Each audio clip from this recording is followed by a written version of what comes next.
Lessons learned. Serious eye injury during maintenance of freshwater steriliser. Vessel type: general cargo. This incident is based on the experiences of the UK P&I Club. Accidents like the one you're about to see can and do happen. As you watch this short clip, ask yourself, could this happen on my ship? The incident occurred while two of the vessel's engineers were performing maintenance on the UV steriliser of the freshwater generator.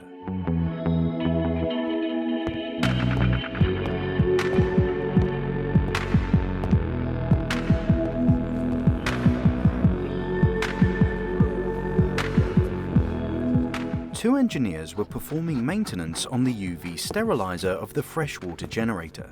The work involved replacing a UV lamp and its associated tubular quartz glass sleeve within the cylindrical steriliser casing.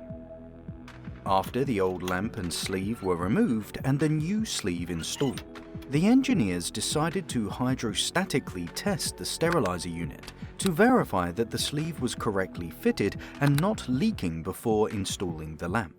As a precaution against overpressurizing the unit, a vent was said to have been opened on top of the casing, as well as a bypass valve before opening the water inlet valve.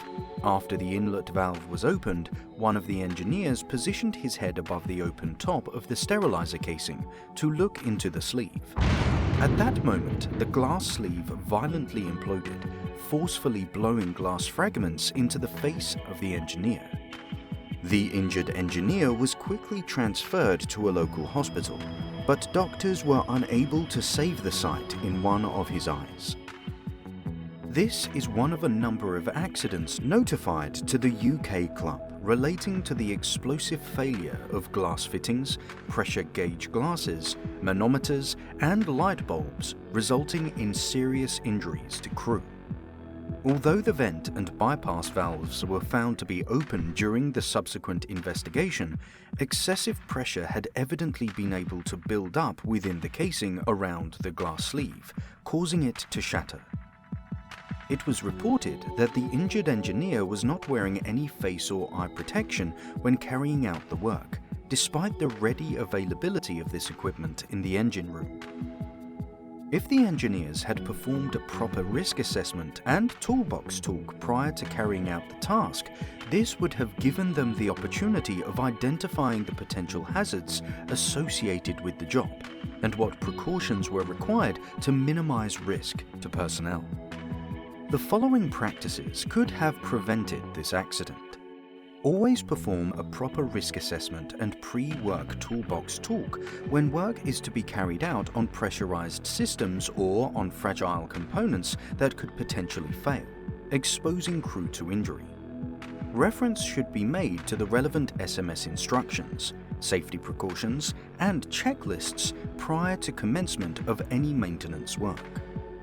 When performing maintenance, always refer to the manufacturer's instructions and observe recommended safety precautions. Ensure that appropriate PPE is worn at all times, including full face visors and goggles as appropriate to the assessed risk. Now that you have seen this video, ask yourself these questions. What personal action can you commit to avoid an incident like this on your ship? Pause the video to answer your question.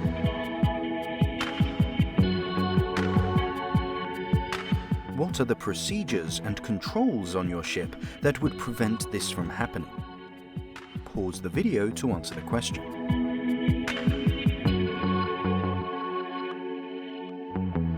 What could cause those procedures and controls to fail?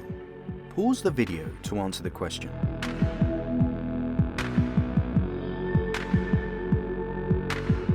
What can be done to make the procedures and controls more effective? Pause the video to answer the question.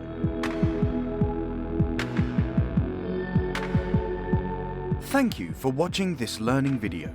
Please note that the UK P&I Club website has a wealth of further training and advisory material.